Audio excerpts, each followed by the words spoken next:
అగో అక్క, అచ్చ నెలకెంచి 3 నెలల బియ్యం ఇస్తారట కదా. ఆ విషయంలే నీకు ఎరికైందో లేదో నేనే చెప్దామనుకుంటున్నా. 4 బియ్యం ఎట్లా మోసుకురావాలనో ఏమో 3 మూటల గట్టి పోరని సైకిల్ మీద వేసుకురమ్మంట. అయినా ఇచ్చినప్పుడల్లా 3 నెలల బియ్యం ఎందుకు ఇస్తుండొచ్చునో. ఆనలకు బియ్యం దడుస్తాయని ఇస్తున్నారట. ఎప్పుడైతే తెచ్చుకునేదానికి. ఇగో ఇట్లా నడుస్తున్నాయి ఊర్ల పొంట అమ్మలక్కల ముచ్చట్లు.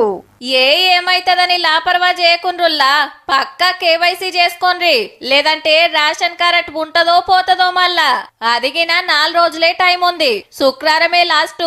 ఎవలని కలవాలి, ఎట్లా చేసుకోవాలి అనే పరేషాన్ ఏం లేదు. మీ దగ్గర పట్లున్న రేషన్ డీలర్ కాడికి పోతే చూస్తుండగానే అయిపోతది. ఏలి ముద్ర ఒత్తిచ్చుడే. మరి ఎవలెవల పేరు మీద కోపెన్ బియ్యం వస్తున్నాయో గాళ్ళంతా రావాల్సిందే. నెల నెల పోయి తెచ్చేటోళ్ళది ఆల్రెడీ ఉంటది గన్ని ఇంట్లోండే తతిమోలు పోతే చాలు. ఎందుకంటే కొత్త రేషన్ కార్డులు ఇయ్యాలని డిసైడ్ చేసింది గవర్నమెంట్.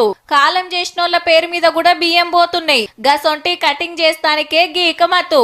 ఏలి ముద్ర వేసినోళ్లకే ఈ కాంచి, లేనోళ్ళు లేనట్టే. ఇక జూలై 31వ తారీఖు వరకు ఆఖరి రోజు ఉన్నది కాబట్టి రేషన్ డీలర్ యొక్క షాప్కి వెళ్ళి మీరు ఈకేవైసీ చేయించుకొని మీ యొక్క పేర్లని రేషన్ కార్డులో ఉండే విధంగా చేసుకోవాలని చెప్పేసి. కొత్త కార్డుల మీద QR కోడ్ ఉంటదట. దాన్ని స్కాన్ చేస్తే ఇంటోళ్ళ వివరాలు మొత్తం చూపిస్తది.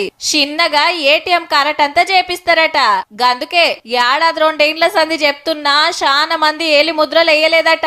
ఈ కిత్తకు కూడా ఒక్కపారే 3 నెలల బియ్యం పంపాలి అనుకుంటాన్రు.